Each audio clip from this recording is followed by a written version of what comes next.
Cuando yo daba clases en nuestro filosofado en el propedéutico, yo pensaba que me parecía, sigo pensando que yo me parecía al profesor Dumbledore, con toda la sabiduría acumulada, pero para mis alumnos era más parecido a Severus Snape, solamente porque les daba unos cuantos estímulos intelectuales que los hacían capaces de no olvidar las lecciones. En algunas ocasiones hacía lo que hacía con nosotros el padre Sanabria. En sus pruebas decía 4 inocentes preguntas y dictaba primera pregunta, segunda pregunta, tercera pregunta, cuarta pregunta y luego decía y quinta pregunta, no que eran 4, es que la quinta es inocentísima. Entonces yo voy a hacerles en esta mañana una inocente pregunta.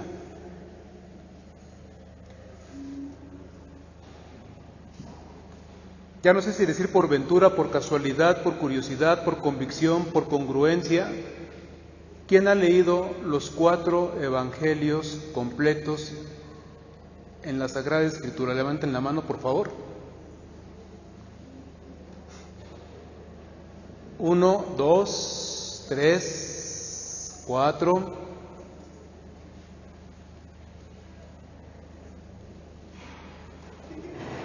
4. Y una inocentísima pregunta. ¿Cuáles son las 4 dimensiones de la fe? Que son las que aglutinan, organizan, conforman, esquematizan el catecismo de la Iglesia Católica. Levante la mano, un paréntesis, ¿quién ha tenido en sus manos el catecismo de la Iglesia Católica? Ya no digo que lo hayan leído. 1, 2, 3, 4, 5, 6, 7, 8, 9, 10, 11, 12, 13, 14, 15, 16, 17, 18, 19, 20, 21, 22, 23. Gracias, porque este es un fenómeno bien católico, conocemos todo menos la Biblia. Los primeros que hemos de ser evangelizados somos nosotros, los católicos. Eso me llama poderosa y vergonzosamente la atención cuando pienso en mis funciones como maestro de la parroquia, que tengo 3 funciones: como pastor, organizar la vida; como santificador, celebrar los sacramentos; pero como maestro, cuando hago esas inocentes preguntas, me arde la cara de vergüenza. Bien, de 23 que ya tienen el catecismo, ¿en cuántas partes viene dividido el catecismo? En 4, que son cada una de las dimensiones de la fe. A saber, 2 puntos. Número 1, la fe. La fe creída, que no es el credo es la síntesis de la fe creída. Es este asentimiento que uno hace en el corazón de Dios, que ha venido a revelarse al ser humano como su Padre, como su Creador, como aquel que lo ha hecho todo con su palabra, con su corazón, desde el amor, para el amor, y que nos invita a compartir con Él no solamente la historia, sino también la eternidad, y que en un dejo de amor, en una mirada profunda de misericordia, se ha querido entregar a sí mismo en su palabra y en la persona de su Hijo, hecho carne por nosotros y por nuestra salvación. Lo cual significa que si Dios nos ha creado y se ha hecho palabra es porque Dios quiere platicar con nosotros, y en darnos su palabra Él espera que le respondamos. Por lo tanto, la segunda parte de la fe, o la segunda dimensión de la fe, orada. Si Dios nos habla, podemos responderle, podemos hablar con Dios de tú a tú, como se habla con los amigos, con la confianza que se tienen los amigos, con la confianza que tienen los hijos con sus padres. Aunque nos cierren la puerta a la medianoche y nos manden a dormir al patio, no importa. Pero hablamos con ellos, porque Dios nos ha dirigido su palabra y se ha puesto a nuestro nivel y ha querido hacerse comprensible y espera que le respondamos. Y en este diálogo el Señor no solamente nos comunica su palabra y su amor, nos comunica también su voluntad, que no es otra sino la de seguir amando como Él nos ha amado a nosotros. Y entonces en esta tarea del amor consiste la tercera dimensión de la fe vivida. La ética, el comportamiento, ¿no es cierto? El Señor espera que respondamos a esta voluntad de amarnos, de comunicar amor en todo momento, en toda circunstancia. Un amor que se simboliza y se hace patente en la mesa de la Eucaristía, que es el signo de la vida cristiana. El momento en el que todos comemos, comenzando por los pobres, por los que tienen hambre, sin exclusiones, sin límites, sin condiciones. De tal manera que esa constituye la cuarta dimensión de la fe, la celebración de la vida, la fe celebrada, la fe sacramentalizada, no ritualizada. La fe que se hace sacramento, el sacramento de la presencia de la gracia y del amor de Dios para cada uno de nosotros, que nos acompaña a lo largo de toda nuestra vida, de principio a fin, iluminada, sostenida, fortalecida por la presencia cierta del Espíritu Santo dentro de nosotros y entre nosotros, haciéndonos una sola familia, un solo pueblo, un solo templo para Él. ¿De acuerdo? ¿Hasta aquí vamos bien? ¿Seguros? ¿Ven cómo soy como el profesor Dumbledore? Por eso cuando les decimos, cuando me dicen, Padre, pero ¿cómo que un año? Y ahora, Padre, ¿cómo que 2 años? Antes venían más o menos afligidos, ahora vienen francamente como marcha sindicalizada. Padre, ¿cómo que 2 años para que los niños hagan la primera comunión? Y entonces me dicen, el mío con 3 meses tiene para aprenderse catecismo. Y les digo, bueno, si su hijo es burro, por supuesto que 3 meses es suficiente. Si es aplicado, con 15 días le bastan. Pero la fe no es aprenderse preguntas y respuestas de memoria. Eso no es la fe.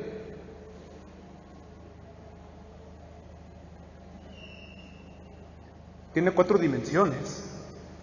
Necesitamos que los pequeños estén al menos 1 año en la iglesia para que se sientan familia, para que acojan el amor, la revelación, la palabra de Dios en el seno de la comunidad, en el seno de familia, en el seno de la iglesia, como Dios manda, para que oren con el conjunto de los hermanos, para que aprendan no a repetir las oraciones como loros huastecos, para que aprendan a orar en familia, para que interioricen, para que incorporen la oración en sus vidas, para que nos hagamos un solo cuerpo, acogiendo la palabra, un solo cuerpo que responde a la palabra, un solo cuerpo consumiendo el pan de la Eucaristía y el vino del Señor, para hacernos un solo cuerpo como iglesia, que celebra que somos uno solo, uno solo. Eso es maravilloso y eso solamente requiere al menos 1 año para que nos demos cuenta que la dinámica de la fe, el ritmo de la fe, celebra, recuerda, agradece y ora la vida de Jesús, todo ello en su conjunto, a lo largo del año. Para que aprendamos a vivir el domingo como lo que es, el día del Señor. No es el día del descanso, no es el día de pararse tarde, bueno, a lo mejor, pero es en primer lugar el día del Señor. A mi edad ya las cosas no se recuerdan con tanta facilidad y no me acuerdo dónde leí de alguien que decía que cuando iban de vacaciones su papá lo primero que hacía era preguntar dónde quedaba la iglesia católica y cuáles eran los horarios de la Eucaristía dominical.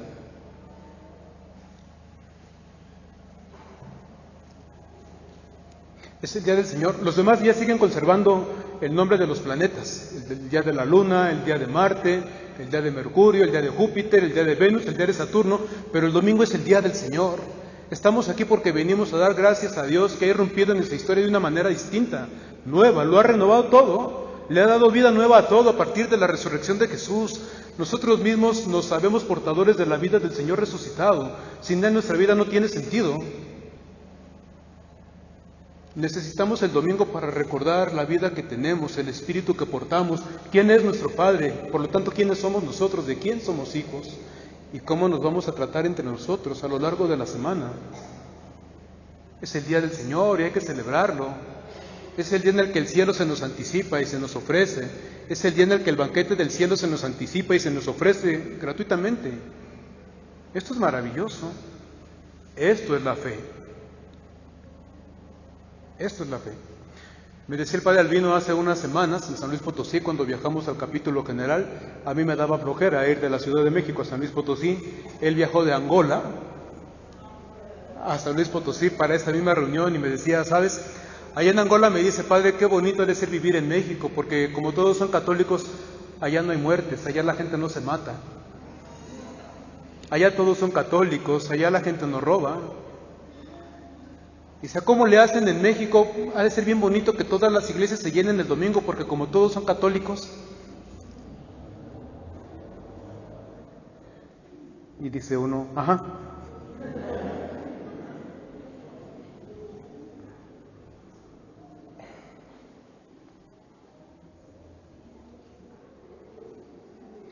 Justamente hoy 29 de octubre, se cumplen 156 años de que nuestro fundador hizo un voto al Señor, el voto de hacer siempre y en todo lo mejor. Tenía 35, 36 años cuando daba ejercicios espirituales cerca de la Basílica de Guadalupe. De pronto se sintió mal, se desmayó, y cuando despertó estaba en una cama de hospital y escuchó que el médico le decía a su superior: Padre, únjalo, y si despierta que comulgue, pero únjalo y que se muera, no hay nada que hacer. A los 36 años, y dijo: ¿cómo que se muera? ¿Cómo? No he hecho nada, ¿con qué cara me voy a presentar delante de Dios? ¿Y qué voy a llevar en las manos? Nada.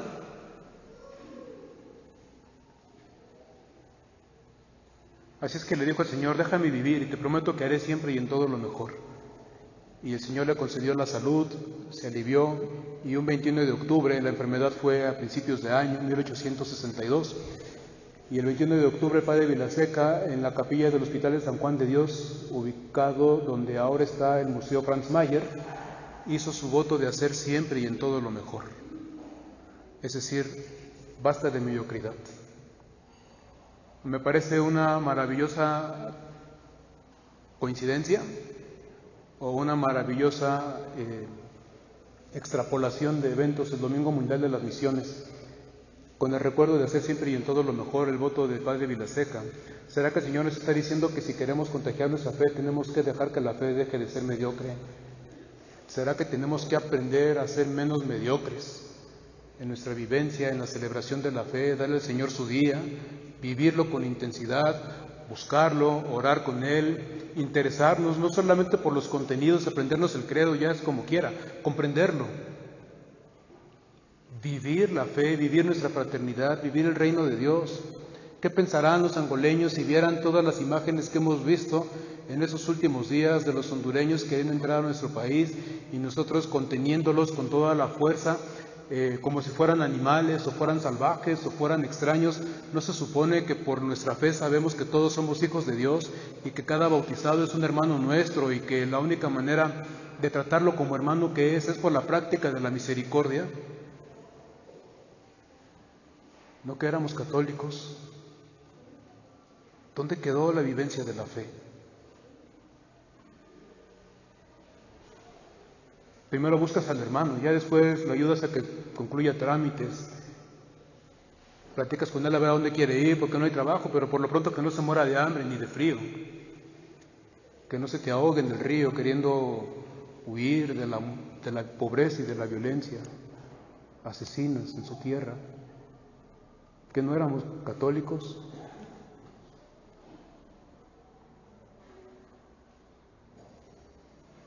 Nos ponemos de pie para estar a la altura de la palabra cuando nos es comunicada, y sin embargo, ¿qué pasa? Siéntense, no lo estoy invitando a ponerse de pie, estoy diciendo que cuando escuchamos el Evangelio nos ponemos de pie para estar a la altura de la palabra, pero sucede que cuando yo proclamo la palabra, todo el mundo saca su celular porque es más importante lo que te diga la vecina o la esposa o no sé, que te preguntan: ¿ya vas a llegar? ¿Dónde andas? Espérame, estoy en diálogo con Dios. Estoy en diálogo con Dios, quiero estar a la altura de lo que Él me diga. Estamos a la altura de lo que nos dice.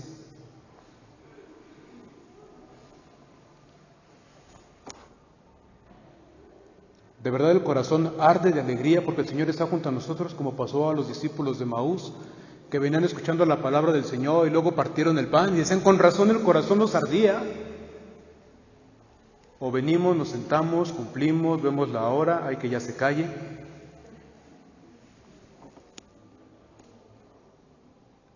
Es la palabra del Señor. Para que luego me digan: Padre, 3 meses es suficiente, 3 meses es suficiente para entender cómo el Señor desplegó su vida.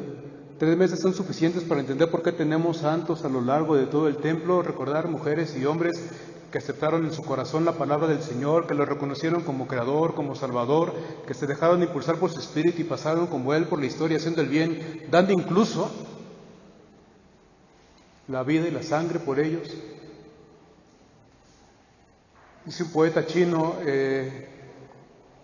los caminos de China están teñidos de rojo, como teñidos de sangre, la sangre de los cristianos que han sido perseguidos por el gobierno comunista.